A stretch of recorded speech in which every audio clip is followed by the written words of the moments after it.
വളരെ പ്രധാനപ്പെട്ട ദിവസങ്ങളാണ് ദുൽഹിജ്ജയുടെ ആദ്യത്തെ 10 ദിനങ്ങൾ. പരിശുദ്ധ ഖുർആൻ തന്നെ അതിൻ്റെ മഹത്വം പല സ്ഥലങ്ങളിൽ ഓർമ്മപ്പെടുത്തിയിട്ടുണ്ട്. വൽ ഫജ്ർ സൂറത്ത് അതിൻ്റെ തുടക്കം തന്നെ വൽ ഫജ്രി വലയാലിൻ അശ്ർ, 10 ദിനങ്ങളെ അല്ലാഹു തആല സത്യം ചെയ്തുകൊണ്ട് ആ സൂറത്ത് തുടങ്ങുന്നു. ആ 10 ദിനങ്ങൾ ദുൽഹിജ്ജ മാസത്തിൻ്റെ 1 മുതൽ 10 വരെയുള്ള ദിനങ്ങളാണ്. മറ്റൊരു സ്ഥലത്ത് വദ്കുറുല്ലാഹ ഫീ അയ്യാമിൻ മഅലൂമാത്ത്, അറിയപ്പെട്ട ദിവസങ്ങൾ എന്ന് പറഞ്ഞ് ഇതേ 10 ദിവസങ്ങളെ മറ്റൊരു സ്ഥലത്തും ഖുർആൻ പരിചയപ്പെടുത്തിയിട്ടുണ്ട്. ഈ 10 ദിനങ്ങളിൽ അതുപോലെ അയ്യാമുത്തെ തശ്രീഖ് അടക്കമുള്ള 13 ദിവസങ്ങൾ പല ഇബാദത്തുകളും നമുക്കതിൽ ചെയ്യാനുണ്ട്. എന്നല്ല, എല്ലാ ഇബാദത്തും സംഗമിക്കുന്ന ദിവസങ്ങളാണ് ഈ 13 ദിവസങ്ങൾ. നിസ്കാരം പിന്നെ എല്ലാ ദിവസവും ഉണ്ട്, നോമ്പുണ്ട്, സക്കാത്ത് നിർബന്ധമായവർ ആ വർഷം പൂർത്തിയാകുന്നത് ഈ മാസത്തിലാണെങ്കിൽ അവിടെ സക്കാത്തും വന്നു, പിന്നെ ഹജ്ജും വന്നു. മറ്റ് മാസങ്ങളിലൊന്നും ഹജ്ജില്ല. ഹജ്ജ് ദുൽഹിജ്ജ 1-13 ഇടയിലുള്ള കർമ്മങ്ങളാണ് ഹജ്ജ്. അത് കഴിഞ്ഞാൽ പിന്നെ ഹജ്ജില്ല. അപ്പോൾ ഈ 13 ദിവസങ്ങളെന്ന് പറയുന്നത് എല്ലാ ഇബാദത്തുകളും സമ്മേളിക്കുന്നൊരു ദിവസമാണ്. ദുൽഹിജ്ജ മാസം തന്നെ പരിശുദ്ധ ഖുർആൻ മിൻഹാ അർബഅത്തുൻ ഹുറും, 4 മാസങ്ങൾ വലിയ ബഹുമാനമുള്ള മാസങ്ങളാണെന്ന് പ്രത്യേകം സൂചിപ്പിച്ചതിലെ അവസാനത്തെ മാസമാണ് ദുൽഹിജ്ജ. മുൻഗാമികളായ ആളുകളൊക്കെ ഒരു വർഷത്തിൽ 3 10 ദിവസങ്ങളെ വളരെ ബഹുമാനത്തോടുകൂടെ കണ്ടിരുന്നു. ആ 10 ദിവസങ്ങൾ അവർ ഫങ്ഷനുകളൊന്നും വെക്കൂല. കാരണം അത് ഇബാദത്തിന് വേണ്ടി മാറ്റി വെക്കേണ്ടതാണ്. നമ്മളെ പ്രായമുള്ള ആളുകളോടൊക്കെ ചോദിച്ചാൽ അറിയാം. ഇപ്പോൾ മുഹറം 1 മുതൽ 10 വരെയുള്ള ദിവസം 1, അത് നമ്മുടെ വർഷത്തിൻ്റെ തുടക്കമാണ്. പിന്നെ 6 മാസം കഴിഞ്ഞിട്ടാണ് വരുന്നത്. സഫർ, റബീഉൽ അവ്വൽ, റബീഉൽ ആഖിർ, ജുമാദൽ ഊല, ജുമാദൽ ഉഖ്റ, പിന്നെ റജബ്, ശഅബാൻ, റമളാൻ. ശുദ്ധ റമളാനിലാണ് അതിൻ്റെ അവസാനത്തെ 10. പിന്നെ ഈ വർഷം അവസാനിക്കുന്ന സമയമാണ് ദുൽഹിജ്ജ മാസം. മുസ്ലിമീങ്ങളെ സംബന്ധിച്ചിടത്തോളം നമ്മളെ അവസാന മാസം ഡിസംബർ അല്ല, ദുൽഹിജ്ജയാണ്. അപ്പം ഇങ്ങനെ ഒരു വർഷത്തിൽ 10 ദിവസങ്ങൾ വളരെ ബഹുമാനമുള്ള 10കളാണ്. അതിൽ ദുൽഹിജ്ജ 10 നമ്മുടെ തൊട്ട് മുമ്പെത്തിയിരിക്കുന്നത്. അതിൻ്റെ മഹത്വമാണ് നേരത്തെ 2-3 ആയത്തുകൾ നേരത്തെ സൂചിപ്പിച്ചത്. ഹദീസിൽ നബി സല്ലല്ലാഹു അലൈഹി വസല്ലം തങ്ങൾ പഠിപ്പിക്കുന്നു, മാമിൻ അയ്യാമിൻ അൽ അമലു സ്വാലിഹു ഫിഹാ അഹബ്ബു ഇലല്ലാഹി മിൻ ഹാദിഹിൽ അയ്യാം. അള്ളാഹുവിനിക്ക് ഇബാദത്ത് ഏറ്റവും ഇഷ്ടപ്പെട്ട 10 ദിവസങ്ങളാണ് ദുൽഹിജ്ജയുടെ ആദ്യത്തെ 10 ദിനങ്ങൾ. അപ്പോൾ അള്ളാഹുവിലേക്ക് നമ്മൾ കൂടുതൽ അടുക്കാൻ ആഗ്രഹിക്കുന്നുണ്ടെങ്കിൽ ഈ വരുന്ന 10 ദിവസങ്ങൾ ശരിക്കും നമ്മൾ ഉപയോഗപ്പെടുത്തുക. എന്തൊക്കെയാണ് ഈ 10 ദിവസങ്ങളിൽ നമുക്ക് ചെയ്യാനുള്ളത്? ആ കർമ്മങ്ങളാണ് ഇന്നത്തെ ക്ലാസ്സിൽ ചുരുങ്ങിയ രൂപത്തിൽ ഓർമ്മപ്പെടുത്തുന്നത്. ദുൽഹിജ്ജ 1 മുതൽ 10 വരെയുള്ള ദിവസങ്ങൾ നേരത്തെ ആയത്തും ഹദീസൊക്കെ പറഞ്ഞു. അതിൻ്റെ ശ്രദ്ധത വലിയ ബഹുമാനമുള്ളതാണ്. മുൻഗാമികളൊക്കെ വളരെ ബഹുമാനത്തോടുകൂടി ആ ദിവസങ്ങളൊക്കെ കണ്ടത്. അതിൽ 1 മുതൽ 9 വരെയുള്ള ദിവസം നോമ്പ് നോൽക്കൽ വലിയ സുന്നത്തുള്ള ദിവസമാണ്. അതിൽ 8, 9 നോമ്പ് കൂടുതൽ പ്രതിഫലമുണ്ട് എന്ന് മാത്രമല്ല, 9ൻ്റെ ദിവസം അറഫ ദിവസം സുന്നത്ത് നോമ്പുകളുടെ കൂട്ടത്തിൽ ഏറ്റവും വലിയ സുന്നത്ത് നോമ്പ് അറഫ ദിവസമാണ്. 2 കൊല്ലത്തെ ദോഷങ്ങൾ പൊറുപ്പിക്കാൻ പവറുള്ള നോമ്പാണ് അറഫത്തെ നോമ്പ്. സുന്നത്ത് നോമ്പുകളുടെ കൂട്ടത്തിൽ ഫുഖഹാ പണ്ഡിതന്മാരൊക്കെ 1 നമ്പറായി എണ്ണുന്നത് യൗമു അറഫ, അറഫ ദിവസം. മാത്രമല്ല ആ ദിവസത്തിന്, നോമ്പിന് മാത്രമല്ല, ആ ദിവസത്തിലുള്ള കർമ്മങ്ങൾ ഇബാദത്തുകൾക്കൊക്കെ കൂടുതൽ പ്രതിഫലമുണ്ട്. ദുആ വലിയ ഇജാബത്ത് കിട്ടുന്ന ദിവസം. അഫ്ളലു അയ്യാമി ദുന്യ, അറഫ ദിവസത്തെ ആ പകലിനെ കുറിച്ച് പറഞ്ഞത് ദുന്യാവിൽ നമുക്ക് അത്ര ശ്രേഷ്ഠതയുള്ള പകല് വേറെ കിട്ടാനില്ല എന്നാണ്. അതുകൊണ്ട് തന്നെ ആ പകല്, അറഫന്റെ 9-ന്റെ അന്ന് പകല് നമ്മൾ ശരിക്കും ഉപയോഗപ്പെടുത്തണം. ഒന്ന്, നോമ്പ് നമ്മളേതായാലും നോൽക്കുന്നവരാണ്, അള്ളാഹു നമുക്ക് തൗഫീഖ് നൽകട്ടെ. പിന്നെ ശ്രദ്ധിക്കാനുള്ളത് ദുആക്ക് ഇജാബത്ത് കിട്ടുന്ന സന്ദർഭങ്ങൾ മഹാന്മാര് കിതാബുകൾ രേഖപ്പെടുത്തിയിട്ടുണ്ട്. അതിൽ ആദ്യത്തെ ദിവസം തന്നെ കൊടുക്കുന്നത് യൗമു അറഫ എന്നാണ്. അറഫ ദിവസത്തിൻ്റെ അത്ര ദുആക്ക് ഇജാബത്തുള്ള വേറെ സന്ദർഭമില്ല. മക്കയിൽ ഹജ്ജിന് പോയ ആളുകൾ അവരുടെ അറഫ, അവരുടെ 9-ന്റെ അന്ന് അറഫ മൈതാനിയിൽ ഒരുമിച്ച് കൂടും. ആ മൈതാനിക്കും അന്ന് പവറാണ്, ആ ദിവസത്തിനും അന്ന് പവറാണ്. മാത്രമല്ല, നരകത്തിൽ നിന്ന് അല്ലാഹു സുബ്ഹാനഹു വ തആല ജനങ്ങളെ, അടിമകളെ മോചിപ്പിക്കുന്ന പല സന്ദർഭങ്ങളും നമ്മൾ പഠിച്ചിട്ടുണ്ട്. വിശുദ്ധ റമളാനിൽ ഇത്ക്കിൻ്റെ ഒരു 10 തന്നെയുണ്ട്. എല്ലാ രാത്രിയിലും ഇത്ക്കുണ്ട്. എന്നാൽ ഒരു വർഷത്തിൽ മൊത്തം നമ്മൾ പരിശോധിച്ചാൽ ഏറ്റവും കൂടുതൽ നരകത്തിൽ നിന്ന് അല്ലാഹു തആല അടിമകളെ മോചിപ്പിക്കുന്ന ദിവസം ഏതാണെന്നറിയോ? അത് അറഫയാണ്. അത്ര അടിമകളെ മോചിപ്പിക്കുന്ന വേറെ ദിവസമില്ല. അങ്ങനെ ദുൽഹിജ്ജ 9 വളരെ പവറുള്ളതാണ്. ഇനി ദുൽഹിജ്ജ 10 പെരുന്നാൾ ദിവസം, വലിയ പെരുന്നാൾ, ഈദുൽ അക്ബർ അല്ലെങ്കിൽ ബലി പെരുന്നാൾ, 2 നിലക്കും അറിയപ്പെടുന്നുണ്ട്. ഈദുൽ അദ്ഹ, വലിയ പെരുന്നാൾ എന്ന് പറയുന്നത് തന്നെ ചെറിയ പെരുന്നാൾ, വലിയ പെരുന്നാൾ, അങ്ങനെ 2 പെരുന്നാളുണ്ടല്ലോ. അപ്പോൾ ആ പെരുന്നാളുകളുടെ കൂട്ടത്തിൽ ഏറ്റവും പ്രതിഫലമുള്ള പെരുന്നാൾ നിസ്കാരം, സുന്നത്ത് നിസ്കാരങ്ങളുടെ കൂട്ടത്തിൽ 1 നമ്പറായി മഹാന്മാരെ എണ്ണിയ സുന്നത്ത് പെരുന്നാൾ നിസ്കാരം, വലിയ പെരുന്നാൾ. അത് കഴിഞ്ഞിട്ടേ ബാക്കി എല്ലാ സുന്നത്ത് നിസ്കാരങ്ങൾക്കും സ്ഥാനമുണ്ട്. ബലി പെരുന്നാൾ എന്ന് പറയുന്നത് അന്നത്തെ ദിവസത്തിൽ പ്രത്യേകമായി അള്ളാഹുവിന് ചെയ്യുന്ന ഒരു ഇബാദത്താണ് ബലി കർമ്മം എന്നത്, ബലി ഇറക്കുക. അതാണ് ഉളുഹിയത്ത്. ഇൻഷാ അല്ലാഹ് കൂടുതൽ അതിനെക്കുറിച്ചാണ് ഇന്ന് പറയാൻ ഉദ്ദേശിക്കുന്നത്. ഉളുഹിയത്തിറക്കാൻ ഉദ്ദേശിച്ചവരൊക്കെ ഉണ്ടാകും. അപ്പം അതിൻ്റെ അത്യാവശ്യ മസലകളൊക്കെ ഒന്ന് മനസ്സിലാക്കി വെക്കാൻ വേണ്ടി. നബി സല്ലല്ലാഹു അലൈഹി വസല്ലമ തങ്ങൾ പറയുന്നു, സഹാബത്ത് ചോദിച്ചു, എന്താണ് ഈ ഉളുഹിയത്ത്? ആ സമയത്ത് നബി സല്ലല്ലാഹു അലൈഹി വസല്ലമ തങ്ങൾ അതിന് പറഞ്ഞ മറുപടി, സുന്നത്തു അബീക്കും ഇബ്രാഹിം, ഇബ്രാഹിം നബി അലൈഹി സ്വലാത്തു വസ്സലാമിൻ്റെ ചര്യയാണ് ഉളുഹിയത്ത്. നമ്മളെ ശരീഅത്തിൽ ഇബ്രാഹിം നബി അലൈഹി സ്വലാത്തു വസ്സലാമിൻ്റെ ധാരാളം ചര്യകൾ നമ്മളെ ശരീഅത്തിലുണ്ട്. ഹജ്ജൊക്കെ അതിൽപ്പെട്ടതാണ്. ഒത്തബിയു മില്ലത്ത ഇബ്രാഹിമ ഹനീഫ, ഖുർആൻ തന്നെ പറഞ്ഞു, നിങ്ങൾ ഇബ്രാഹിം നബി അലൈഹി സ്വലാത്തു വസ്സലാമിൻ്റെ ചര്യ പിന്തുടരണം. ചരിത്രം നമുക്ക് എല്ലാവർക്കും അറിയാം. ഈ ഉളുഹിയത്തിൻ്റെ പശ്ചാത്തലം, ചരിത്ര പശ്ചാത്തലം, മഹാനായ ഖലീലുല്ലാഹ് ഇബ്രാഹിം അലൈഹി സ്വലാത്തു വസ്സലാം വർഷങ്ങൾ കഴിഞ്ഞ ശേഷമാണ് കഴിഞ്ഞ ഹജ്ജ് ക്ലാസ്സിൽ നമ്മൾ സൂചിപ്പിച്ചിട്ടുണ്ട് ഒരു കുഞ്ഞ് അള്ളാഹു തആല കൊടുത്തിട്ടുള്ളത്. ഇസ്മായിൽ അലൈഹിസ്സലാം എന്ന കുഞ്ഞിനെ കൊടുത്തത്. ഓടാനും ചാടാനുമൊക്കെ പ്രായമായ സമയത്ത് അള്ളാഹുവിൻ്റെ ഓർഡർ വന്നു, അറുക്കണമെന്നുള്ള ഓർഡർ. ഇവിടെയാണ് നാം ചിന്തിക്കേണ്ടത്. പരിശുദ്ധ ഖുർആനിൽ അതിനെക്കുറിച്ച് പറയുന്നത് കാണാം. മകനെ വിളിച്ചുകൊണ്ട് ഉപ്പ പറയാണ്, മോനെ, ഇന്നി അറാഫിൽ മനാമി അന്നി അദ്ബഹുക, മോനെ അറുക്കാനുള്ള ഓർഡർ എനിക്ക് വന്നിട്ടുണ്ട്. ഫൻദുർ മാദാ തറ, എന്താ നിൻ്റെ അഭിപ്രായം? മകൻ പറയുന്നു, യാ അബത്തി ഉഫൽ മാ തുമർ, അള്ളാഹുവിൻ്റെ കൽപ്പനയല്ലേ, ആ കൽപ്പനക്ക് മുമ്പിൽ എൻ്റെ ജീവൻ എനിക്ക് പ്രശ്നമല്ല. എനിക്കെൻ്റെ ജീവനല്ല വലുത്, അള്ളാഹുവിൻ്റെ പൊരുത്തമാണ്. അതുകൊണ്ട് ഫഫൽ മാ തുമർ, അള്ളാഹുവിൻ്റെ ഓർഡർ നിങ്ങൾക്ക് അങ്ങനെ വന്നിട്ടുണ്ടെങ്കിൽ നിങ്ങളത് ചെയ്യണം. സതജിദുനി ഇൻഷാ അല്ലാഹു മിനസ് സാബിരീൻ, ഞാൻ ക്ഷമിച്ചു കൊള്ളാം. ഉപ്പയും തയ്യാറായി, മകനും തയ്യാറായി. ഖുർആൻ പറയുന്നു, ഫലമ്മാ അസ്ലമാ വതല്ലഹു ലിൽ ജബീൻ, രണ്ടാളും അള്ളാഹുവിൻ്റെ കൽപ്പനയ്ക്ക് അനുസരിച്ചുകൊണ്ട് അതിന് തയ്യാറായി, അറുക്കാൻ വേണ്ടി കടത്തിയൊക്കെ റെഡിയായ സമയത്താണ് ഉടനെ അള്ളാഹുവിൻ്റെ വിളിയാളം വരുന്നു, യാ ഇബ്രാഹിം ഖദ് സദ്ദഖ്ത റുയ, നിങ്ങൾ വിജയിച്ചിരിക്കും. അറുത്തിട്ടില്ല, അറുക്കണ്ട. അള്ളാഹു തആല ഇവിടെ ഒരു പരീക്ഷണം നടത്തുകയാണ്.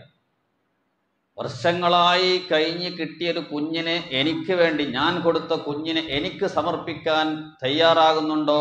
മകനും തയ്യാറാകുന്നുണ്ടോ? ഇത് മതി. അള്ളാഹുവിൻ്റെ മുമ്പിൽ ആ കൽപ്പന അനുസരിക്കാൻ രണ്ടുപേരും തയ്യാറായപ്പോൾ അള്ളാഹു തആല ആ കൽപ്പന ക്യാൻസൽ ചെയ്തു. അറുക്കണ്ട. അതിന് പകരം സ്വർഗത്തിൽ നിന്ന് ജിബ്രീൽ സ്വലാത്തു വസ്സലാം ഒരാടിനെ കൊണ്ടുവന്നു, അതിന് പകരമായിട്ട് അറുത്തു. അതാണ് ഉളുഹിയത്ത്. ആ അറബിനെ അനുസ്മരിച്ചുകൊണ്ടാണ് ഇന്ന് ലോക മുസ്ലിമീങ്ങൾ ഉളുഹിയത്ത് അറുക്കുന്നത്. സുന്നത്തു അബീക്കും ഇബ്രാഹിം, ഇതാണ് നബി സല്ലല്ലാഹു അലൈഹി വസല്ലം തങ്ങൾ പറഞ്ഞത്. ഇബ്രാഹിം നബി സ്വലാത്തു വസ്സലാമിൻ്റെ ചര്യയാണ് ഉളുഹിയത്ത് എന്നത്. അപ്പോൾ സഹാബത്ത് ചോദിച്ചു, അപ്പം നമുക്ക് എന്താ അത് ചെയ്താൽ കിട്ടുന്ന നേട്ടങ്ങൾ എന്താണ്? അപ്പോൾ അവിടുന്ന് പറഞ്ഞു, ബികുല്ലി ശഅറത്തിൻ ഹസന. ഉളുഹിയത്തിൻ്റെ മൃഗം, ആ മൃഗത്തിൽ എത്ര രോമങ്ങളുണ്ടോ ആ രോമത്തിനനുസരിച്ച് അല്ലാഹു തആല നമുക്ക് ഹസനത്ത് രേഖപ്പെടുത്തും. ഉളുഹിയത്തിൻ്റെ മൃഗം ഏതൊക്കെയാണെന്നുള്ളത് ഇൻഷാ അല്ലാഹ് നമുക്ക് പറയാം. ഒരാടിനെ തന്നെ നിങ്ങൾ എടുത്തു നോക്കൂ. ഒരാടിൻ്റെ മേലെ നമ്മൾ കൈവച്ചാൽ ആ കൈവെള്ളയിൽ ഉള്ളിൽ പെടുന്ന രോമങ്ങൾ തന്നെ നമുക്ക് എണ്ണാൻ കഴിയില്ല.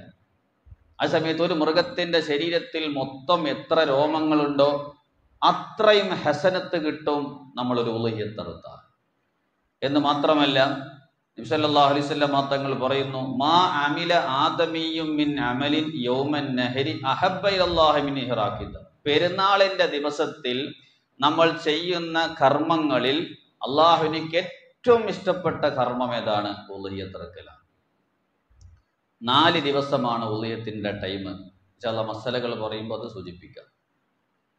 പെരുന്നാൾ, ബലിപെരുന്നാളിൻ്റെ അന്ന് മുതലാണ് അത് തുടങ്ങുന്നത്. അന്നാണ് ഏറ്റവും അഫ്ളലും ആ ദിവസം തന്നെ അറുക്കൽ. അപ്പൊ അള്ളാഹു ആ ബലിപെരുന്നാൾ ദിവസത്തിൽ നമ്മൾ ചെയ്യുന്ന ഏറ്റവും കൂലിയുള്ള കാര്യം ഏതാണ്? ഉളുഹിയത്ത് അറുക്കലാണ്.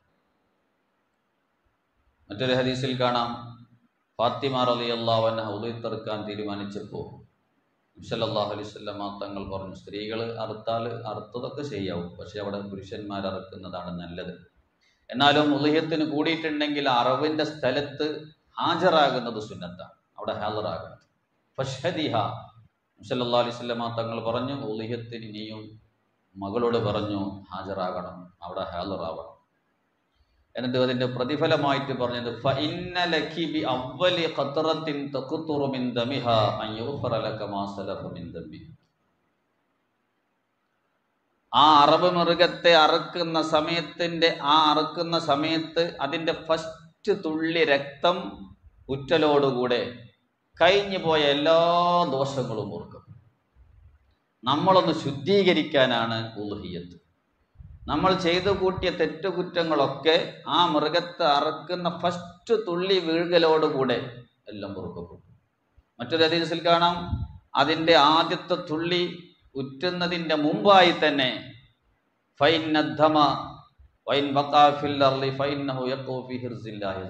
അള്ളാഹുവിൻ്റെ അടുക്കൽ അതിൻ്റെ സ്ഥാനം, ബഹുമാനം, പ്രതിഫലം സ്ഥിരപ്പെട്ടു പോയി.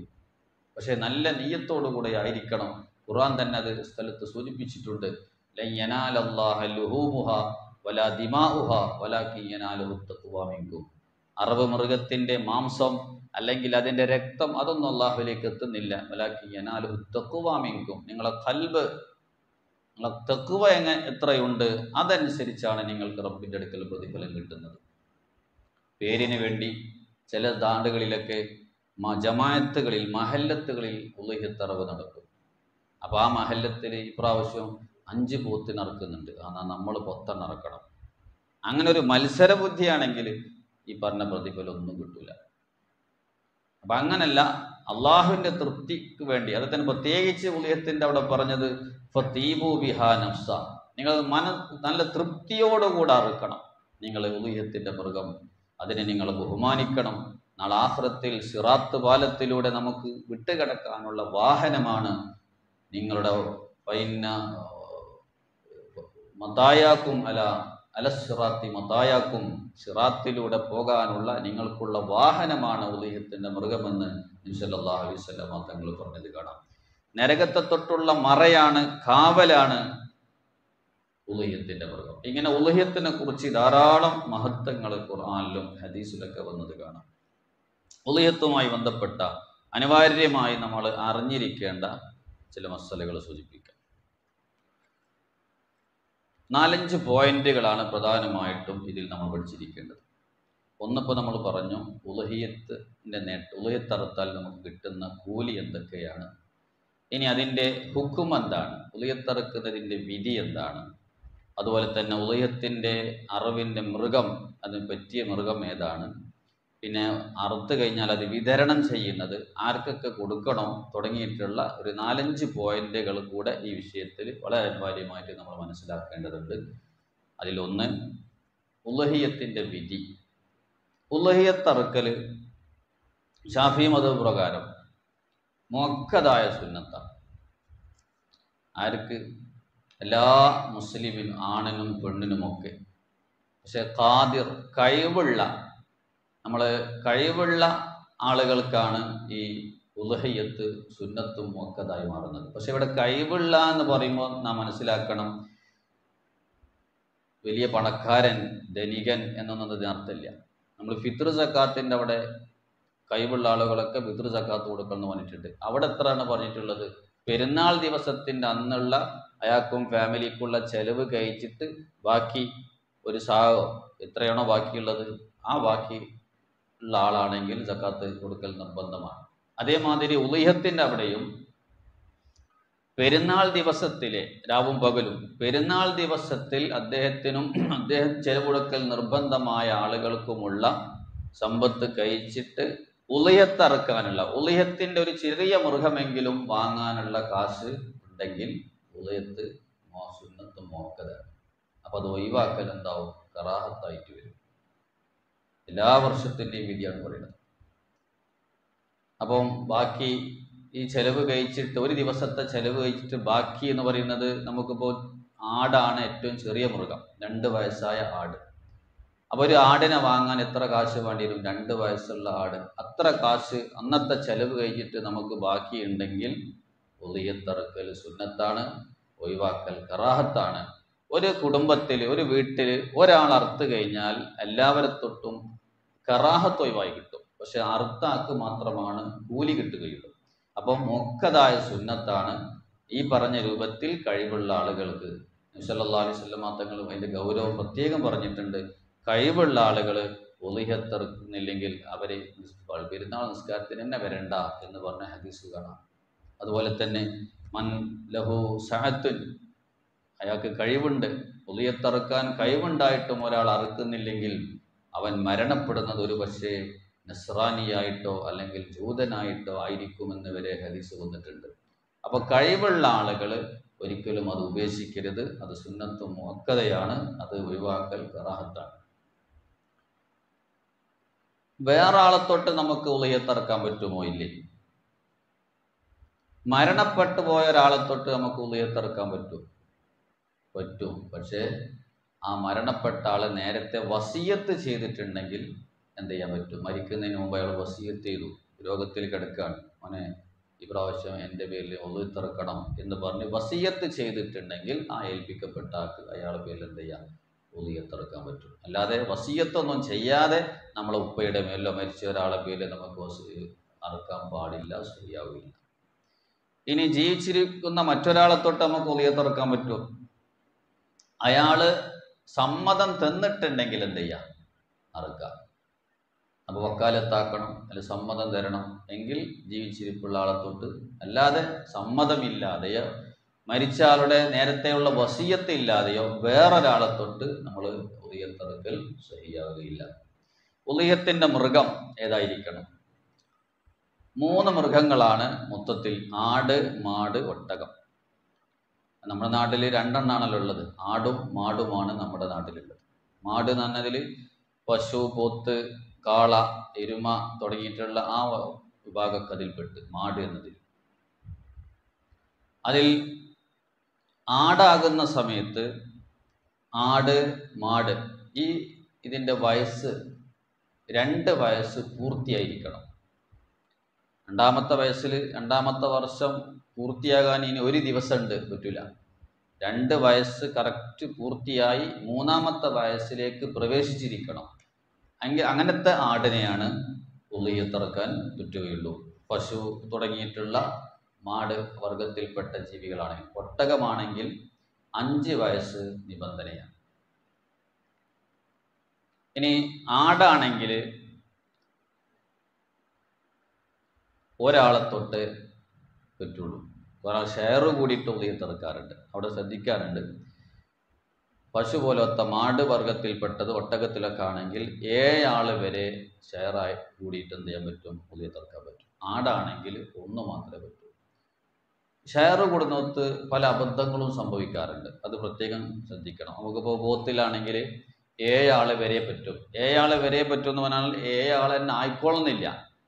ഒരാൾക്ക് ഒരു പോത്തർത്താൽ അത് ഏറ്റവും നല്ലത് അതാണ്. പക്ഷെ ഒരാൾക്ക് കഴിയുന്നില്ല, അപ്പോൾ വേറെ ആളുകളിലേക്ക് ഷെയർ കൂട്ടാം. എത്ര ആളെ കൂട്ടാം? 2 ആളെ കൂട്ടാം, അല്ലെ 3 ആളെ കൂട്ടാം. അങ്ങനെ 7 വരെ പറ്റുന്നതാണ്. അല്ലാതെ 7 തന്നെ ആകണം ഒരു പോത്തിനെ ഇറക്കാൻ ഷെയർ കൂടുന്നിടത്ത്, അങ്ങനെ കണക്കില്ല. ചുരുങ്ങിയത് 1, കൂടിയാൽ 7 എന്നാണ്. ഇവിടെ ചില സ്ഥലങ്ങളിലൊക്കെ ഉളിയത്ത് എന്ന് പറഞ്ഞിട്ടൊരു പിരിവ് നടത്തും. അപ്പൊ 2 പോത്തിനെ വാങ്ങാം, 14 ആള്. അങ്ങനെ ഷെയർ കൂടിയിട്ട് പോത്തിനെ വാങ്ങിയിട്ട് അർത്താൽ അത് ശരിയാവൂല. അവിടെ ഇപ്പൊ എന്താ വന്നത്? സംഗതി നേരത്തെ പറഞ്ഞ ഒരു പോത്തിൽ 7 ആള്, അപ്പൊ 2 പോത്തിൽ 14 ആള് എന്ന നിലക്ക് നോക്കുകയാണെങ്കിൽ ഇവിടെ എണ്ണം കണക്കായിട്ടുണ്ട്. പക്ഷെ അത് പറ്റൂല. 2 പോത്തിന് 14 ആളുകൾ കൂടി ഷെയറായിട്ട് പൈസ വാങ്ങി കൊടുത്തിട്ട് വാങ്ങുന്നു. ഇവിടെ 2 പോത്തിലും ഈ 14 ആൾക്ക് എന്തുണ്ട്? പങ്കുണ്ട്. അതുകൊണ്ട് എന്താവൂല? അങ്ങനത്തെ അറിവ് നടത്തിയാൽ ശരിയാവൂല. അപ്പൊ അവിടെ എന്ത് ചെയ്യണം? 7 ആളെ വേറെ നിർത്തിയിട്ട് അവർക്ക് ഒരു പോത്തിന് നിർണയിച്ചു കൊടുക്കണം. ഈ പോത്തിന് ഇത് 7 ആളുകൾ കൂറാണ്, മറ്റേ പോത്തിൽ ഈ 7 ആളുകൾ. അങ്ങനെ വേർതിരിച്ചിട്ടാണെങ്കിൽ ശരിയാകും. അല്ലാതെ 14 ആൾ കൂടിയിട്ട് 2 പോത്തിനെ വാങ്ങിയാത്തിട്ട് എല്ലാത്തിലും കൂടെ ഷെയർ ആയാൽ അങ്ങനത്തെ ആ ഷെയർ എന്താവൂല, ശരിയാവൂല. ഇത് ആടിലും ശ്രദ്ധിക്കാനുണ്ട്. ആടില് 1 പറ്റുള്ളൂ, പക്ഷെ 2 ആൾ കൂടിയിട്ട് 2 ആട് വാങ്ങി അങ്ങനെ ഇറക്കുക, അപ്പോഴും പറ്റൂല. അപ്പൊ എന്ത് വന്ന്? ഈ 2 ആടിലും ഈ 2 ആൾക്ക് ഷെയർ വന്ന്. ആടിൽ ഏത് പറ്റൂല? ഷെയർ തീരെ പാടില്ല. അപ്പൊ അങ്ങനെ വരുമ്പോൾ വാങ്ങിയ ശേഷം എന്ത് ചെയ്യണം? നിർണയിച്ചു കൊടുക്കണം. അതാ ഈ ആട് നിൻ്റെത്, ഇത് എൻ്റെത്. അങ്ങനെ വേറെ വേറെ നിർണയിച്ച ശേഷം അറുത്താൽ എന്താവും? ശരിയാകും. അപ്പോൾ 1-ൽ കൂടുതൽ ഷെയർ ആകുന്നിടത്ത് ഈ മസല പ്രത്യേകം ശ്രദ്ധിക്കണം. പിന്നെ അയ്ബുകളുള്ള മൃഗങ്ങളാണെങ്കിൽ ഉളിയത്തിറക്കാൻ പറ്റൂല. എന്തൊക്കെ അയ്ബുകളാണ്? രോഗം, വളരെ ഇതിന് തിന്നാനൊക്കെ പറ്റാത്ത അവസ്ഥയിലുള്ള രോഗം പിടിച്ച മൃഗമാണെങ്കിൽ അതിനിറക്കാൻ പറ്റൂല, ശരിയാകില്ല. അതുപോലെ തന്നെ ചെവി, വാല്, നാവ് തുടങ്ങിയ അവയവങ്ങളൊക്കെ കഷ്ണം മുറിഞ്ഞു പോയത് ഉദയത്തിന് പറ്റില്ല. അതേസമയത്ത് ചെവി ഓട്ടയായിട്ടുണ്ട്, ചിലപ്പോൾ ചെവിക്കൊക്കെ ഇത് ഇടാറുണ്ടല്ലോ, ആ ഓട്ട മാത്രമായിട്ടുള്ളൂ. ഓട്ടാക്കുന്ന സമയത്ത് ഒരു ചെറിയ കഷ്ണം നഷ്ടപ്പെട്ടിട്ടില്ല എങ്കിലെന്ത് പറ്റും? ഒരു കഷ്ണം പോയിട്ടുണ്ടെങ്കിൽ തീരെ പറ്റൂല. ചെവി, അതുപോലെ തന്നെ നാവ്, വാല് തുടങ്ങിയ അവയവങ്ങളിൽ നിന്ന് ചെറിയ ഭാഗം മുറിഞ്ഞു പോയതാണെങ്കിൽ പറ്റില്ല. അതുപോലെ തന്നെ മുടന്തുള്ള മൃഗങ്ങൾ, മുടന്ത് ഉള്ള അവയവങ്ങൾ ശരിക്കും നടക്കാൻ പറ്റാത്ത രൂപത്തിലുള്ള മൃഗങ്ങൾ, അതുപോലെ തന്നെ കണ്ണ് ലെവലില്ല, അങ്ങനത്തെ തുടങ്ങിയ അയവുകൾ ഉള്ളത്. അതുപോലെ ഗർഭിണിയായ മൃഗം, പെണ്ണിനെ അറുക്കണതിന് കുഴപ്പമൊന്നുമില്ല, ആണിനും പറ്റും പെണ്ണിനും പറ്റും, പോത്ത്, എരുമ രണ്ടും പറ്റും. പക്ഷെ ഗർഭമുള്ള മൃഗമാണെങ്കിൽ അതിന് അറുക്കൽ എന്താവില്ല. ഇതിൽ ഏറ്റവും നല്ലത് എന്താണ്? ഇപ്പോൾ ഒരാൾക്ക് ഒരു ആടിനെ വാങ്ങണമെങ്കിൽ, ഇപ്പോൾ ചുരുങ്ങിയ 2 വയസ്സുള്ള ആട് ഏകദേശം ഒരു 8 റുപ്യക്ക് അടുത്തൊക്കെ വരാൻ മതി. ഇവിടുത്തെ എങ്ങനെയെന്ന് അറിയില്ല. ഒരു പോത്തില് നമ്മൾ ഷെയർ കൂടുന്നതാണോ അല്ലെങ്കിൽ സ്വന്തമായി ഒരു ആട് വാങ്ങി ഇറക്കുന്നതാണോ നല്ലത്? അവിടെ സ്വന്തമായിട്ട് ഒരു ആട് വാങ്ങി ഇറക്കുന്നതല്ല. നമുക്ക് സ്വന്തമായിട്ട് ഒരു ഉളിയത്ത് പൂർണ്ണമായിട്ടും ഇറക്കാൻ കഴിയുന്നതാണ് ഏറ്റവും ശ്രേഷ്ഠം, മറ്റൊന്നിൽ ഷെയർ കൂടുന്നതിനേക്കാൾ. ആ ഷെയർ കൂടുന്നത് ഇതിനേക്കാളും വലിയ സംഖ്യയാകുന്നുണ്ടെങ്കിലും എന്ത് പറ്റും? അതിനേക്കാളും നല്ലത് ഒറ്റ മൃഗം തന്നെ ഇറക്കലാണ്. ഇനി ഷെയർ കൂടി വിതരണം ചെയ്യുന്നിടത്ത് ശ്രദ്ധിക്കാനുള്ളത്, ഉളുഹിയ്യത്ത് നേരത്തെ നമ്മൾ പറഞ്ഞതിൻ്റെ വിധി സുന്നത്താണ്. പക്ഷെ നേർച്ചയാക്കി കഴിഞ്ഞാൽ എന്താവും? നിർബന്ധമായി മാറും.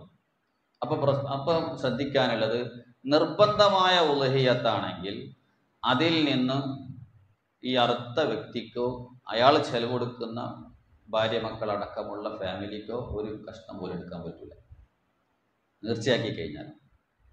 സുന്നത്തായ ഉളുഹിയ്യത്താണെങ്കിൽ എന്ത് ചെയ്യാം? എടുക്കാം. അവിടെ എടുക്കുന്നത് ചുരുങ്ങിയ ഏറ്റവും നല്ലത് കരൾ പോലത്തെ കുറച്ച് ഭാഗങ്ങൾ എടുക്കലാണ് നല്ലത്. ബാക്കിയൊക്കെ സ്വതക്ക കൊടുക്കലാണ് നല്ലത്. ഇനി അതിനേക്കാളും അത് കഴിഞ്ഞാൽ പിന്നെ ഏറ്റവും നല്ലത് 1/3 ഓരി, ഇറച്ചിയുടെ 1/3 ഓരി ഈ വീട്ടുകാർക്ക് എടുക്കാം. ബാക്കിയൊക്കെ എന്ത് ചെയ്യാം? സ്വതക്ക കൊടുക്കുക. സ്വതക്ക കൊടുക്കാൻ ഫക്കീറന്മാരും പെടണം, മറ്റുള്ളവരും കൂടെ പണക്കാർക്കൊക്കെ കൊടുക്കാം. പക്ഷെ നേർച്ചയാക്കിയ മൃഗാണെങ്കിൽ വളരെ ശ്രദ്ധിക്കണം. ഫക്കീർ മിസ്കീൻ എന്നുള്ള ആ വകുപ്പിൽപ്പെട്ട ആളുകൾക്ക് മാത്രമേ കൊടുക്കാൻ പറ്റുള്ളൂ. ഈ വീട്ടുകാർക്ക് കൊടുക്കാൻ പറ്റില്ല, പണക്കാർക്കും കൊടുക്കാൻ പറ്റില്ല, തങ്ങന്മാർക്കൊന്നും കൊടുക്കാൻ പറ്റില്ല. സക്കാത്തിന്റെ നിയമം. അപ്പൊ ഷെയർ കൂടി അറുത്തിട്ട് നമ്മൾ വിധാനം ചെയ്യുമ്പോൾ സുന്നത്ത ഉളുഹിയ്യത്താണെങ്കിൽ ഒരു ഫക്കീറിനക്ക് കൊടുക്കൽ നിർബന്ധമാണ്. നാട്ടിലുള്ള ഒരു ഫക്കീറിനക്ക് എന്ത് ചെയ്യണം? കൊടുക്കൽ നിർബന്ധമാണ്. ബാക്കിയുള്ളത് വേണമെങ്കിൽ വേറെ നാടുകളിലേക്ക് എന്ത് ചെയ്യാൻ പറ്റും? കൊടുത്തേക്കുന്ന കുഴപ്പമൊന്നുമില്ല. മറ്റു നാടുകളിലേക്ക് കൊടുത്തേക്കാം. നമ്മളെ കുടുംബക്കാരൊക്കെ വേറെ നാട്ടിലുള്ളത്, അവിടത്തേക്കൊക്കെ കൊടുത്തേക്കാം. പക്ഷേ അറുത്ത നാട്ടിൽ ഒരു പൊതി എന്ത് ചെയ്യണം? ആ നാട്ടിലുള്ള ഫക്കീറിന് കൊടുക്കൽ നിർബന്ധമാണ്. ഇത് സുന്നത്തിൻ്റെതാ പറയണത്.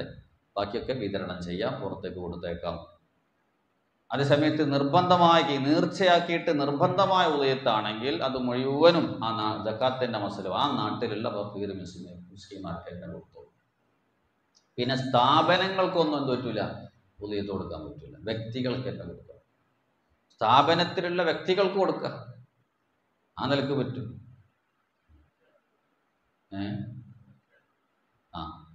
നേർച്ചയാക്കുക എന്ന് പറഞ്ഞാൽ ഇപ്പം ഏതൊരു സുന്നത്തായ കാര്യം ഞാൻ നേർച്ചയാക്കി എന്ന് പറഞ്ഞാൽ നിർബന്ധമായി മാറി. ഇപ്പോൾ ളുഹാ നിസ്കാരം ഞാൻ നേർച്ചയാക്കി എന്ന് പറഞ്ഞാൽ പിന്നെ നിസ്കരിക്കൽ നിർബന്ധമായി. അപ്പം അതേമാതിരി ഉളുഹിയ്യത്ത് അറുക്കാൻ ഞാൻ നേർച്ചയാക്കി എന്ന് പറഞ്ഞു കഴിഞ്ഞാൽ പിന്നെ എന്തായി? അറുക്കൽ നിർബന്ധം. അതാണ് ആ മൃഗത്തെ കുറിച്ചാണ് പറഞ്ഞത്. അത് പിന്നെ നമുക്ക് എടുക്കാൻ പറ്റൂല. അത് ഫുള്ള് ഫക്കീർ മുസ്ലിമാർക്ക് തന്നെ കൊടുത്തോളൂ. പിന്നെ ഇവിടെ ഒന്നും കൂടെ ശ്രദ്ധിക്കാറുണ്ട്. ഇവിടെ നേർച്ച ചില സാധാരണക്കാർക്കൊക്കെ പറ്റുന്ന അബദ്ധങ്ങൾ പ്രത്യേകിച്ച് പണ്ഡിതന്മാർ പറഞ്ഞിട്ടുണ്ട്. നമ്മളൊരു മൃഗം ഉളുഹിയ്യത്ത് അറുക്കാൻ ഉദ്ദേശിച്ചിട്ട് ഒരു മൃഗം വാങ്ങി. അപ്പോൾ ആരെങ്കിലും ഒന്ന് ചോദിക്കും ഇതെന്തിനാണ്? അപ്പം ഇത് ഉളുഹിയ്യത്ത് അറുക്കാനാണ് എന്ന് പറഞ്ഞു കഴിഞ്ഞാൽ പിന്നെ നിർബന്ധമായി. അങ്ങനെ ഒരു നിർബന്ധം ഉളുഹിയ്യത്തിൽ വരുന്നുണ്ട്. മറ്റു മസലകളിൽ അത് കാണുന്നില്ല. നേർച്ചാക്കി എന്ന് പറഞ്ഞാലും നിർബന്ധമാവും. നേർച്ചാക്കി എന്ന് പറഞ്ഞോളണമെന്നില്ല. ഇതെന്തിനാണെന്ന് ഒരാൾ ചോദിച്ചപ്പോൾ എന്ത് പറഞ്ഞു? ഇത് ഉളുഹിയ്യത്തിനുള്ളതാണ്, ഇത് ഉളുഹിയ്യത്ത് അറുക്കാനുള്ളതാണ് എന്ന് പറഞ്ഞാലും അതെന്തായി മാറും?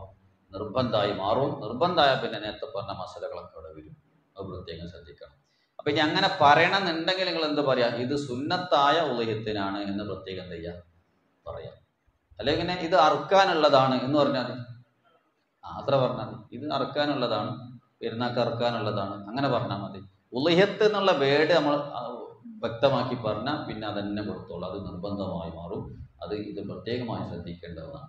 ഇനി ഷെയർ കൂടി അറക്കുന്ന സമയത്ത് ഇപ്പോൾ ഒരു പോത്തിൽ 7 ആൾ കൂടിയിട്ട് അറുത്ത്, അപ്പോൾ നമ്മൾ നേരത്തെ പറഞ്ഞു ആ നാട്ടിലുള്ള സുന്നത്താണെങ്കിൽ ആ നാട്ടിലുള്ള ഒരു ഫക്കീറിന് കൊടുക്കൽ നിർബന്ധമാണ്. അപ്പോൾ ഇവിടെ 2 രൂപത്തിലുണ്ട്. നമ്മൾ 7 ഓഹരി ആക്കുന്നതിന് മുമ്പ് തന്നെ എന്ത് ചെയ്യുക? ഈ ഓരോരുത്തരുടെയും വിഹിതത്തിന് ഒരാൾ ഒരു പൊതി കൊടുക്കണം നിർബന്ധമാണ്. അപ്പോൾ 7 പൊതി എന്ത് ചെയ്യണം? അതിൽ നിന്ന് എടുത്ത് ഫക്കീറന്മാർക്ക് മാറ്റി വെക്കണം. ബാക്കിയുള്ളത് എന്ത് ചെയ്യുക? 7 ഓഹരി ആക്കിയിട്ട് 7 ആൾക്കാർക്ക് കൊടുക്കുക. പിന്നെ ഓരോ ഇഷ്ടമുള്ളവർക്ക് എന്ത് ചെയ്യുക? കൊടുക്കുക. അങ്ങനെ നേരത്തെ തന്നെ അങ്ങനെ മാറ്റി വെച്ചിട്ടില്ലെങ്കിൽ ആദ്യം തന്നെ എന്ത് ചെയ്തു? 7 ഓഹരി ആക്കിയിട്ട് ഈ ഷെയർ കൂടി ഓരോരുത്തർക്ക് ഏൽപ്പിച്ചു. എന്നാൽ പിന്നെ ഓരോരുത്തരും എന്ത് ചെയ്തോളണം? അവരെ ഷെയറിൽ നിന്ന് ഒരു പൊതി ഫക്കീർമാർക്ക് കൊടുക്കേണ്ട, നിർബന്ധമായി കൊടുക്കേണ്ട ആ ഓഹരി അവർ തന്നെ എന്ത് ചെയ്തോളണം? കൊടുക്കണം. അപ്പൊ നേരത്തെ ഓഹരി ചെയ്യുന്നതിന് മുമ്പാണെങ്കിൽ എന്ത് ചെയ്ത ആരെങ്കിലും ഒരാൾ അതിൽ നിന്ന് എടുത്തിട്ട് കൊടുത്താൽ മതി. ഓഹരി ചെയ്ത ശേഷമാണ് കൊടുക്കണമെങ്കിൽ ഈ ഓരോരുത്തരും അവരെ കിട്ടിയ ഓഹരിയിൽ നിന്ന് ഒരു പൊതി ഫക്കീറന്മാർക്ക് എടുത്തു വെച്ചോളും. പിന്നെ അയാൾക്ക് ഇഷ്ടം പോലെ കുടുംബത്തിനോ മറ്റൊക്കെ കൊടുക്കേണ്ട എന്ത് ചെയ്യാം? പിന്നെ തോല് അത് പ്രത്യേകം ശ്രദ്ധിക്കണം. ഉളുഹിയ്യത്തിന്റെ തോല് ഒരിക്കലും വിൽപ്പന നടത്താൻ പറ്റില്ല. അങ്ങനെ വിൽപ്പന നടത്തൽ ഹറാമാണ്. നടത്തിയാൽ ഉദയത്തിൻ്റെ കൂലി നഷ്ടപ്പെടും. പിന്നെ അവിടെ എന്ത് ചെയ്യുക? സ്വന്തം ഉപയോഗിക്കണമെങ്കിൽ ഉപയോഗിക്കാം. നമ്മളിപ്പോൾ തോലൊന്നും ഉപയോഗിക്കില്ലല്ലോ. അപ്പോൾ പിന്നെ എന്ത് ചെയ്യുക? ഫക്കീറന്മാർക്കത് ദാനായിട്ട് കൊടുക്കുക, ഓൽക്ക് കൊണ്ടുപോയിട്ട് വിൽക്കാം. ചില ആളുകൾ അറിവ് നടത്തിയ ആളുകൾക്ക് അതിൻ്റെ കൂലിയായിട്ട് എന്ത് കൊടുക്കാറുണ്ട്? ആ തോല് കൊടുക്കാറുണ്ട്. അങ്ങനെ കൊടുക്കാൻ പാടില്ല. അത് സദക്കായിട്ട് തന്നെ കൊടുക്കാം. നമുക്ക് ഉപയോഗിക്കണോ ഉപയോഗിക്കാം. ഏതായാലും വിൽപ്പന നടത്താൻ ഏതായാലും പറ്റില്ല. പിന്നെ അമുസ്ലിമീങ്ങൾക്ക് ഒരിക്കലും ഉലഹിയത്തിൻ്റെ മാംസം കൊടുക്കാൻ പാടില്ല. അത് അവരോടുള്ള വിരോധമല്ല, അത് നമ്മുടെ ആരാധനയുടെ ഭാഗമായ ഒരു മാംസമായതുകൊണ്ട്. അതേ സമയത്ത് നമ്മൾ കടയിൽ നിന്ന് കുറച്ച് ഇറച്ചി വാങ്ങിയിട്ട് മുസ്ലിമിക്ക് കൊടുക്കാം, അത് സ്വതക്കയാണ്. മുസ്ലിമിക്ക് സ്വതക്ക് കൊടുത്താലും കൂലി കിട്ടും.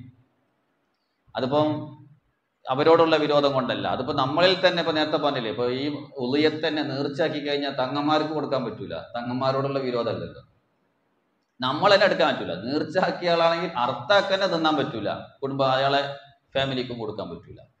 അപ്പം അതൊക്കെ ആരാധനയുടെ വാദമായ മാംസമായതുകൊണ്ട് അതിൻ്റെ നിയമത്തിൽ വന്നതാണ്. അത് പിന്നെ മുസ്ലിമീങ്ങളാണെങ്കിലും അവരെ പ്രത്യേക ബലി നടത്തിയത് നമുക്ക് കൊണ്ടുവന്ന് തരൂല. അതുപോൽക്കറിയാം, നമുക്ക് തരാൻ പറ്റൂല. അതേപോലെ തന്നെയാണ് ഇതിൻ്റെ പ്രത്യേകമായ നിയമമാണ് മുസ്ലിമീങ്ങൾക്ക് കൊടുക്കാൻ പറ്റില്ല എന്നുള്ളത്. ഇനി സമയം കൂടെ പറയാം. ഉദയത്തിറക്കേണ്ട സമയം എപ്പോഴാണ്? 4 ദിവസമുണ്ട് മൊത്തത്തിൽ. പെരുന്നാളിൻ്റെ അന്ന് തുടങ്ങിയിട്ട് പിന്നെ 3 അയ്യാമത്ത് ശരീക്ക്, മഗ്‌രിബിൻ്റെ അയ്യാമത്ത് ശരീക്ക്, 3-ാമത്തെ അയ്യാമത്ത് ശരീക്ക് മഗ്‌രിബിൻ്റെ മുമ്പായിട്ട് ഈ പറഞ്ഞ അറവുകളൊക്കെ നടത്തും. അതിൽ 10-ൻ്റെ അന്ന്, പെരുന്നാളിൻ്റെ അന്ന് തന്നെ അറുക്കലാണ് ഏറ്റവും ശ്രേഷ്ഠമായത്. അതിൻ്റെ സമയം തുടങ്ങുന്നത്, നമ്മൾ പെരുന്നാൾ നിസ്കാരത്തിൻ്റെ സമയം എപ്പോഴാണ് തുടങ്ങുന്നത്? സൂര്യൻ ഉദിച്ചത് മുതൽ തന്നെ പെരുന്നാൾ നിസ്കാരത്തിൻ്റെ സമയമായി. അപ്പോൾ സൂര്യൻ ഉദിച്ച് 2 റക്അത്ത് നിസ്കാരവും പിന്നെ ഖുതുബയും, പെരുന്നാളിലെ ഖുതുബ ഉണ്ടാവില്ല, ഇത്രയും സമയം കഴിഞ്ഞ് കഴിഞ്ഞാൽ ഏതിൻ്റെ സമയം തുടങ്ങി? ഉദയത്തിൻ്റെ സമയം തുടങ്ങി. അതുകൊണ്ടാണ് ബലിപെരുന്നാളിൻ്റെ നിസ്കാരം പറഞ്ഞെടുത്ത് ബലിപെരുന്നാൾ നിസ്കാരം കുറച്ച് നേരത്താക്കണം.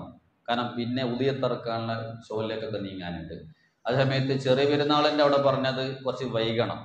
എന്താ, വിതൃതക്കാത്ത് കൊടുത്ത് തീർക്കാനുണ്ടാവും. അപ്പോൾ അത് കഴിഞ്ഞിട്ട് പെരുന്നാൾ പള്ളിക്ക് വരാനുള്ള സൗകര്യത്തിന് വേണ്ടി അവിടെ അങ്ങനെ പറഞ്ഞിട്ടുണ്ട്. അപ്പോൾ ഇവിടെ സൂര്യൻ ഉദിച്ച് 2 റക്അത്ത് നിസ്കരിക്കാനും 2 ഖുതുബൻ്റെയും, അപ്പോൾ ഏകദേശം ഒരു 10 മിനിറ്റ് കൂട്ടാം. ആ സമയം കഴിഞ്ഞാൽ പിന്നെ ഉദയത്തിൻ്റെ സമയം തുടങ്ങി. അതുമുതൽ പെരുന്നാളിൻ്റെ പിറ്റേന്നുള്ള 3 ദിവസം അയ്യാമത്ത് ശരിക്കും തക്ബീർ അവസാനിക്കണ ലാസ്റ്റ് ദിവസം വരെയുള്ള ആ ദിവസങ്ങൾ എപ്പോഴും അറുക്കാം. അതിലേറ്റവും നല്ലത് 1-ാമത്തെ ദിവസം തന്നെ അറുക്കലാണ്. പിന്നെ ഇത് മാംസം വിതരണം പച്ചയായി തന്നെ വിതരണം ചെയ്യണം. നമ്മൾ ഒരു ഫംഗ്ഷനായിട്ട് വീട്ടിൽ സദ്യ ആക്കിയിട്ട് കൊടുത്താൽ ഉളിയത്ത് വീടില്ല. ഒരു പൊതി നിർബന്ധമായിട്ട് എന്ത് ചെയ്യണം?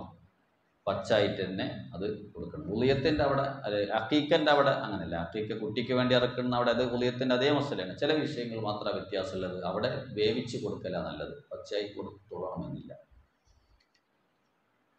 പിന്നെ എൻ്റെ ഉളിയത്തിൻ്റെ സുന്നത്തും കൂടെ പറഞ്ഞ് ഇൻഷാ അല്ലാഹ് അവസാനിപ്പിക്കും. ഉളിയത്തറക്കാൻ ഉദ്ദേശിച്ച ആള് നഖം, മുടി തുടങ്ങിയ ശരീരത്തിൻ്റെ ഭാഗങ്ങൾ നീക്കം ചെയ്യാതിരിക്കൽ സുന്നത്താണ്. അത് എവിടെ മുതൽ തുടങ്ങും? ദുൽഹിജ്ജ 1 മുതൽ. അപ്പോൾ ഈ പ്രാവശ്യമാണ് ഈ വരുന്ന ഞായറാഴ്ച അല്ലെങ്കിൽ തിങ്കളാഴ്ച മുതൽ. ഉളിയത്ത് അറുക്കണത് എപ്പോഴാണോ ആ അറുക്കണത് വരെ, അപ്പോൾ പെരുന്നാളിൻ്റെ അന്നാണ് അറുക്കണമെങ്കിൽ ആ പെരുന്നാൾ വരെ. അപ്പോൾ അതിൻ്റെ ഇടയ്ക്ക് ജുമയൊക്കെ വരും. ശരിയാണ്, ജുമ വന്നാലും ഈ പെരുന്നാൾ നിസ്കാരം തന്നെ വരുന്നുണ്ടല്ലോ. അപ്പോൾ അറുക്കാൻ ഉദ്ദേശിച്ച ആൾ, കാരണം നേരത്തെ നമ്മൾ പറഞ്ഞു വലിയ പ്രതിഫലമുള്ളതാണ്, നമ്മുടെ എല്ലാ ദോഷങ്ങളും പൊറുക്കും. അപ്പോൾ ആ മഗ്ഫിറത്ത് നമ്മുടെ എല്ലാ അവയവങ്ങൾക്കും കിട്ടണം. നമ്മളെ നഖത്തിനും മുടിക്കൊക്കെ ആ പ്രതിഫലം കിട്ടണം. അപ്പോൾ അതിൻ്റെ ഉളിയത്ത് അറുത്ത് ഫസ്റ്റത്തെ തുള്ളി ഉറ്റുമ്പോഴാണല്ലോ ആ പറഞ്ഞ പ്രതിഫലം കിട്ടുന്നത്. അപ്പോൾ അതിൻ്റെ മുമ്പ് നമ്മൾ മുറിച്ചൊഴിവാക്കിയാൽ, ഇത് തെറ്റ് ചെയ്ത ശരീരത്തിൽ നിന്ന് മുറിച്ചൊഴിവാക്കിയത് കൊണ്ട് തന്നെ മഗ്ഫിറത്തിൽ ഈ നഖം പെടൂല, മുടി വരൂല, അത് ആഖിറത്തിൽ വരും. അപ്പം അതുകൊണ്ട് തന്നെ ആ മുടിക്കും നഖത്തിനടക്കം ഈ മഗ്ഫിറത്ത് കിട്ടണം. അതുകൊണ്ട് ഉളിയത്ത് അറുക്കുന്നത് വരെ നഖം, മുടി പോലത്തത് നമ്മുടെ ശരീരത്തിൻ്റെ ഒരു ഭാഗങ്ങളും. പിന്നെ ബുദ്ധിമുട്ടായാലൊക്കെ നീക്കട്ടെ. അപ്പോൾ പല്ലുവേദന വന്ന് പല്ല് പറിക്കണം, കുഴപ്പമില്ല, ഉദറുണ്ട്, കാരണത്തോടു കൂടെയാണെങ്കിൽ നീക്കാം. അതുപോലെ പിന്നെ നഖം പൊളിഞ്ഞിട്ട് അത് വല്ലാതെ അവിടെ എടുക്കുക മുറിയാകുന്നുണ്ട്, അപ്പോൾ ആ നഖം ഇതാക്കുക, അതൊന്നും പ്രശ്നമില്ല. ഉദറില്ല, കാരണങ്ങളൊന്നും ഇല്ലാതെ ഇത്തരം ഇത് നീക്കാതിരിക്കൽ എന്താണ്? സുന്നത്താണ്. പിന്നെ സ്വന്തം തന്നെ അറുക്കലാണ് ഏറ്റവും നല്ലത്. സ്വന്തം അറുക്കാൻ ധൈര്യം ഉണ്ടെങ്കിൽ സ്വന്തം തന്നെ അറുക്കുക. ധൈര്യം ഇല്ലാത്ത ആളുകളാണെങ്കിൽ എന്ത് ചെയ്യുക, വേറൊരാളെ ഏൽപ്പിക്കുക. അങ്ങനെ ഏൽപ്പിക്കുക. പ്രത്യേകം ശ്രദ്ധിക്കണം, നെയ്യത്ത് നമ്മൾ പറഞ്ഞു, ഉളിയത്ത് അറുക്കണ സമയത്ത് നെയ്യത്ത് വെക്കണം. നെയ്യത്ത് വെക്കാതെ അറുത്ത് കഴിഞ്ഞാൽ ഉളിയത്താവില്ല, അത് അറവാവും, ഇറച്ചിയാവും, പക്ഷെ ഉളിയത്താവില്ല. അപ്പോൾ ഇത് മനസ്സിൽ കരുതണം. എൻ്റെ സുന്നത്താണ് പറയുകയാണെങ്കിൽ നേരത്തെ പറഞ്ഞു സുന്നത്ത് എന്ന് പ്രത്യേകം പറയണേ. ഇതെൻ്റെ ഉളിയത്താന്ന് പറഞ്ഞ് അർത്താൽ പിന്നെ നിർബന്ധമായി മാറി. അപ്പം ഇതെൻ്റെ സുന്നത്തായ ഉളിയത്താണ് എന്ന് പറഞ്ഞിട്ട് അറുക്കുക. സ്വന്തം അറുക്കാൻ കഴിയുമെങ്കിൽ ഏറ്റവും നല്ലത് അതാണ്. നബി സല്ലല്ലാഹു അലൈഹി വസല്ലം തങ്ങൾ 100 ഒട്ടകത്തെ കൊണ്ടുവന്നു. അതിൽ 63 ഒട്ടകം സ്വന്തമായി അറുത്തു. അതൊരു സൂചനയും കൂടിയാണ്. 63ാമത്തെ വയസ്സിൽ നബി സല്ലല്ലാഹു അലൈഹി വസല്ലം വഫാത്താകുമെന്ന സൂചന. ബാക്കി അലി റളിയല്ലാഹു അൻഹു ഏൽപ്പിച്ചു. ഇനി അങ്ങനെ അല്ലെങ്കിൽ വേറൊരാളെ ഏൽപ്പിക്കുകയാണെങ്കിൽ നമ്മൾ അറുക്കുന്നിടത്ത് ഹാജരാകൽ എന്താണ്? സുന്നത്താണ്. അപ്പോൾ അവിടെ ശ്രദ്ധിക്കണം, വേറെ ആളെ ഏൽപ്പിക്കുന്ന സമയത്ത് അയാൾ അറുക്കുമ്പോൾ നമ്മൾ നിയ്യത്ത് വെക്കണം. അയാൾ അറുക്കണ സമയത്ത് എന്ത് ചെയ്യുക, നമ്മൾ നിയ്യത്ത് വെക്കുക. അല്ലെങ്കിൽ അയാൾ പറയാ നീ അറുക്കുമ്പോൾ നിയ്യത്തും കൂടെ വെക്കണേ. അപ്പോൾ അറുക്കണ ആള്, വക്കാലത്താക്കപ്പെട്ട ആള്, അദ്ദേഹം മനസ്സിൽ കരുതണം ഇത് എന്നെ ഏൽപ്പിച്ച ഇയാളുടെ ഉദയത്താണ് അറുക്കണത് എന്ന് അയാൾ മനസ്സിൽ കരുതിയിട്ട് അറുക്കണം. അപ്പോൾ ഏൽപ്പിക്കണ സമയത്ത് പ്രത്യേകം ശ്രദ്ധിക്കണം, നിയ്യത്ത് ഏതായാലും വിട്ടുപോകരുത്. നിയ്യത്ത് പോയാൽ ഉദയത്തിൻ്റെ പ്രതിഫലം കിട്ടുകയില്ല. പിന്നെ സുന്നത്തായിട്ട് അറിവിൻ്റെമായി ബന്ധപ്പെട്ട സുന്നത്തുകളൊക്കെ ശ്രദ്ധിക്കുക. 6 തക്ബീർ ചെല്ലുക. അല്ലാഹു അക്ബർ അല്ലാഹു അക്ബർ, അങ്ങനെ 6 തക്ബീർ ചെല്ലുക. പിന്നെ അല്ലാഹുമ്മ ഹാദിഹി മിൻക വഇലൈക ഫതഖബ്ബൽ മിന്നി എന്ന് പറഞ്ഞിട്ട് ബിസ്മി ചൊല്ലി സലാത്തും ചൊല്ലിയിട്ട് ഇറക്കുക. ഇത്തരം സുന്നത്തുകൾ പ്രത്യേകമായിട്ട് ഉളിയത്തുമായി ബന്ധപ്പെട്ട് പ്രത്യേകം ശ്രദ്ധിക്കേണ്ടതാണ്. അപ്പോൾ ഉളിയത്തിൻ്റെ ശ്രേഷ്ഠത, അതിൻ്റെ വിധി, ഉദയത്തിൻ്റെ മൃഗം അറുത്താൽ അത് കൊടുക്കേണ്ട രൂപങ്ങൾ എങ്ങനെയാണ്, വീട്ടുകാർക്ക് എടുക്കാൻ പറ്റിയതും അല്ലാത്തതും, നേർച്ചയാക്കിയതിൻ്റെ മസലകളും അല്ലാത്തതും. അപ്പോൾ എന്തെങ്കിലും സംശയങ്ങളൊക്കെ ഉണ്ടെങ്കിൽ ഇൻഷാ അല്ലാഹ് സൗകര്യങ്ങളൊക്കെ ചോദിക്കാം. അല്ലാഹു സുബ്ഹാനഹു വ തആല വിശുദ്ധമായ ദുൽഹിജ്ജിൻ്റെ 1 മുതൽ പ്രത്യേകിച്ച് ആ 10 വരെയുള്ള ദിവസങ്ങൾ ഇബാദത്തുകളെ കൊണ്ട് ധന്യമാക്കാൻ അല്ലാഹു തൗഫീഖ് നൽകട്ടെ. നമ്മളിൽ നിന്ന് പലരും ഹജ്ജിന് പോയി പുറപ്പെട്ടിട്ടുണ്ട്. അല്ലാഹു തആല യാത്ര റാഹത്താക്കി കൊടുക്കട്ടെ. മഖബൂലുമായ ഹജ്ജുകൾ, ഉംറകൾ, സിയാറത്തുകളൊക്കെ നിർവഹിക്കാൻ അവർക്കും നമുക്കും അല്ലാഹു തൗഫീഖ് നൽകുമാറാവട്ടെ. ആമീൻ ബിറഹ്മതിക യാ അർഹമർ റഹീമീൻ. തവസ്സൽനാ ബിസ്മില്ലാഹ് വബിൽ ഹാദി റസൂലില്ലാഹ് വകുല്ലി മുജാഹിദിൻ ലില്ലാഹ് വഅഹ്ലിൽ ബദീരി യാ അല്ലാഹ്. സ്വലാത്തുല്ലാഹ് സലാമുല്ലാഹ് അലാ ത്വാഹ റസൂലില്ലാഹ് സലാമുല്ലാഹ് അലാ യാസീൻ. ഇലാഹി സല്ലിമിൽ ഉമ്മ മിനൽ ആഫാതി വന്നിഖ്മ വമിൻ ഹമ്മിൻ വമിൻ ഗമ്മ ബിഅഹ്ലിൽ ബദീരി യാ അല്ലാഹ്. സ്വലാത്തുല്ലാഹ് സലാമുല്ലാഹ് അലാ ത്വാഹ റസൂലില്ലാഹ് അലാ യാസീൻ ഹബീബില്ലാഹ്. ഇലാഹി നജ്നാ വക്ശിഫ് ജമീഅ അദിയത്തിൻ വസ്രി മകായിദൽ ലിദാ വൽ തുഫ് ബിഅഹ്ലിൽ ബദീരി യാ അല്ലാഹ്. സ്വലാത്തുല്ലാഹ് സലാമുല്ലാഹ് അലാ ത്വാഹ റസൂലില്ലാഹ് സ്വലാത്തുല്ലാഹ് സലാമുല്ലാഹ് അലാ യാസീൻ ഹബീബില്ലാഹ്.